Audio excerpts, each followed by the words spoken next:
All right, everyone, how do you identify that you're in a moral panic? It's when reasonable people would consider that people are being punished or exiled or abused or victimized in some way for things that don't even conform to the original social panic.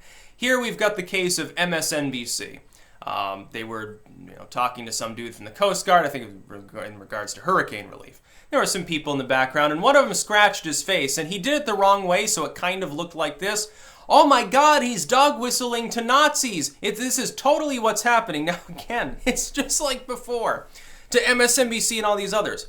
This is not a hate symbol. This is a meme dreamed up by 4chan to get people like you to think it was a hate symbol so that this would happen and you would look dumb. And you do look dumb. Everyone at MSNBC's newsroom has to be dumb by thinking that this is an important event, that he wasn't just scratching his face, and now he's been relieved of that position. Now, apparently he hasn't been, discharged. Why are you going to dishonorably discharge somebody for fucking scratching their face? That's apparently what MSNBC wants. And there were people, literal morons in the comments section. Oh, thank goodness, these hate-filled, violent people are among us. They're all over the place. It's like, what do you realize how you sound? You sound exactly like some soccer mom in the early 80s saying, oh my God, Satanists are everywhere. See, that person over there is wearing black clothes. They could be coming back from a funeral. Maybe they're a goth. Maybe they're a punk. Maybe they're like a proto-emo or something. They just cut themselves. Hell, maybe they're a Wiccan, but they're probably not a Satanist. Oh my God, they've got a pentagram on. Okay, yeah, invert it and maybe they're a Satanist. You're looking at a Wiccan. You wouldn't know the difference because you've been confused by a bunch of for-profit corporate entities, including the media. The mainstream media was complicit then too. Same with the temperance era. All of those newspapers putting with, the problem with alcohol. It is a scourge. Absinthe should be banned. Opium everywhere. Marijuana, the devil's weed. And all of this sort of bullshit. You sound exactly the same. In 10 to 20 years, things like this are going to be looked back on the same way we look back on Bob Larson rambling about demonic possession. It's going to be hilarious because those of us who unfortunately appear to be in a minority in some cases who understand that it's part of a moral panic, we're going to sit there laughing. It's going to be hilarious. And they'll say, we told you so. Oh, your views are outdated and people realize how full of crap you are? Don't say we didn't warn you. 4chan is extremely powerful when they can convince a group like MSNBC that some Coast Guard member who itches his face is dog whistling to a secret Nazi army. But then again, if this makes a person a Nazi, if believing in borders makes them a Nazi, if telling an offensive joke once in the last 20 years makes them a Nazi, dude, 99% of the world's population, I guess, has allegiance to the Fourth Reich. Hitler must really be frozen under the ice in Antarctica in cryogenic sleep waiting to come out because it looks like he's won. His final victory, I guess, is at hand because everyone is filled with bigotry and hate if you listen to these people. Now, it's the same bullshit as before. It's the same thing. They take a problem that ultimately is a molehill, which is, yeah, there are a handful of hateful people in your society. There are people that are violent. There are people who are racist in the most objective sense. They exist. But they're a tiny minority. You're sitting there saying someone who posted a frog meme must be one of them. It's like, yeah, if you posted a Pepe online, which, most liberals did too, because they understood it wasn't a hate symbol until the ADL decided to change its meaning, retroactively so that anyone who had been posting it, automatic Nazi, if you look at it that way, yeah, you're surrounded by absolute bigotry. But that's not truth. It's not reality. MSNBC is showing us exactly what a moral panic is right. A person itched their face on live TV. They have now been kicked out of their position because of a lynch mob showing up to complain, despite the fact that it is fairly obvious he is literally just itching his face. It's just like that, what was her name, the Zena Bash, or I can't remember exactly, the wife of that one ambassador, senator, whatever the fuck he was. No, the Trump admin. And she's resting her hand, and it kind of looks the same. Oh my God, it's a Nazi dog whistle. And when you confronted him and said it was never a white supremacist symbol to begin with, that's a joke. It was a joke. They said, oh yeah, but it's become real. That's their new excuse. It's become real because of the initial joke. So now actual white supremacists are using it. Now, I think people are trying to troll you. Dude, I should start doing that. Whenever I'm in public, I should start flashing that symbol. Just in hopes that somebody picks up on it and makes me front page news. Be great for me, especially when I sue them for defamation if they get me deplatformed. Be wonderful. Be like, hey, it's self-evident that it's not a Nazi symbol. Fucking pay me. All these morons. Yeah, and they're so self-righteous about it. MSNBC's like, oh, he's been removed from the position. You know, great success. You know, Maddow is going to come out and clap and do her usual brisket head thing.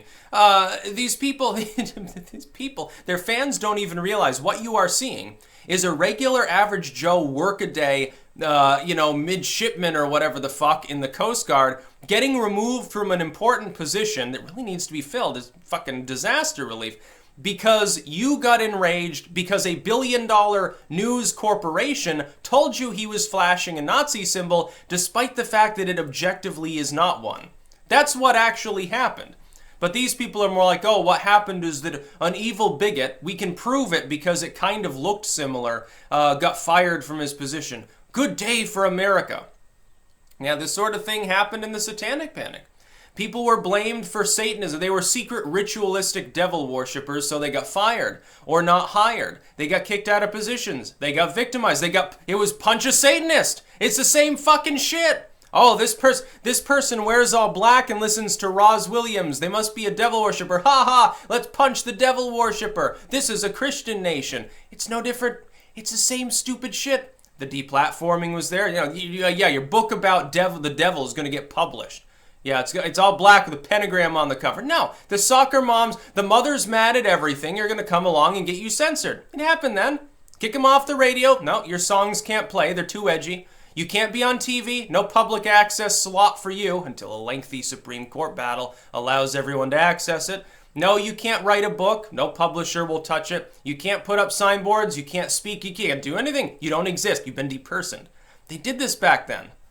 The same fucking thing happened. It's the same temperance era mentality. It's the same ignorant lynch mobs. These people are ignorant. Yes, I'm saying MSNBC fans that support this move to a person have been fooled by propaganda. Most of them not maliciously. They've just been fooled. They've been lied to so systemically for the last 2 years. Insofar as these corporations have wanted to kick people like me offline, they have spun the tale that everybody that is actually just their fiscal competitor is an extremist. They're fake, they're extreme, they're bigoted, if they don't say bigoted things, then something they did is dog whistling to bigots. That's what they've spun, even about people who have a long track record of being like total liberals or libertarians or something. They're Nazis too. So basically, all of MSNBC's competitors, independent, more efficient, drawing in a larger audience in many cases. I draw more people than Maddow draws in. We're all bigots because we're their competitors. But that's not exactly what they're going to tell their fans. They're going to tell their fans, well, they made the wrong symbol. They said this 3 years ago. They associate with someone who associates with Richard Spencer, and so they should be deplatformed. And then all these people, much like with Alex Jones, he was called a conspiracy theorist. He was called a bigot. He was called an extremist. He is none of these things. He's basically an infotainment showman who says, hey, buy my water filter. It's got my face and my name on it, so it costs a little more. It's how I fucking make a living. He is a showman. They all got convinced, though, that he was part of a massive Russian conspiracy and that he was a hate-filled Nazi, and so they cheered when he was basically depersoned off the entire internet. None of them had any problem with it, other than Maher. And they have a problem with him more often than not now. They've basically left him behind. At some point, Bill Maher is going to get called a reactionary, and it's going to be because of the steady movement of the social justice warriors dragging the left further left. It's going to be because of that, and he's going to say, fuck you, basically. And then they'll get him deplatformed. They'll dig up something he said in the 70s or something, and they'll get him kicked off of his show. You watch. You watch what happens over the next year. And again, short-term pessimism, long-term optimism, a moral panic will always destroy itself. Eventually, the movement runs out of steam because most of the movement is buoyed up by 80-90% of the people there that aren't actually technically morally outraged at all. They think they're doing the right thing. They've just been propagandized to. They've been fooled. They think that it's actually a problem. They actually believed in secret Satanists back in the 80s. They actually believed that banning alcohol would magically take care of alcoholism, eugenically cleanse the population. They actually thought commies were in their garbage trying to spy on them to find, secrets for Russia. They thought these things. In part, it's because people tend to live boring lives. They want something to scare them a little. They want to feel like they're participating in something larger than themselves. The normal process of a republic doesn't allow them to do that because we've got an out-of-touch government that doesn't represent them. They're not fighting in a war. There's no actual struggle that they do in their day-to-day lives other than against a government they can't fight that tries to tax them out of existence and into servitude. Other than that, what are they going to do? They're going to spawn moral panics once in a while because it's exciting. The new moral panic just happens to be using the new technology, just like in the 80s. It's all about color TV, cable. Before that, it was really about, the early wave TV. Before that, it was radio. Essentially, all of these new technologies coincide. There's been 6 waves of it. I've spoken about it before, I believe in my book Against Propaganda. Specifically, there have been 6 epochs of moral panic. They've seamlessly overlapped with 6 epochs of communication. And the next time we get the next big thing after the internet, which it'll probably be some holographic live bullshit that you're manipulating in real time with your Google glasses or whatever. You'll be pulling files apart and overlapping. Everything will begin looking like the Matrix or some crazy shit. It's going to be very, very strange. An augmented reality for people who are just miserable because the real reality sucks because they've helped to make it sucky. When that comes along, it'll spawn a moral panic. Something will happen. I wonder what the next group of secret evildoers will be. And ultimately, they won't exist. Ultimately, a problem that is very small will be extrapolated into a big one and misused by corporations to make money. Always look for the unseen hand. Right now, it's mainly the corporate media and the establishmentarians within government. That's about all. Peace out.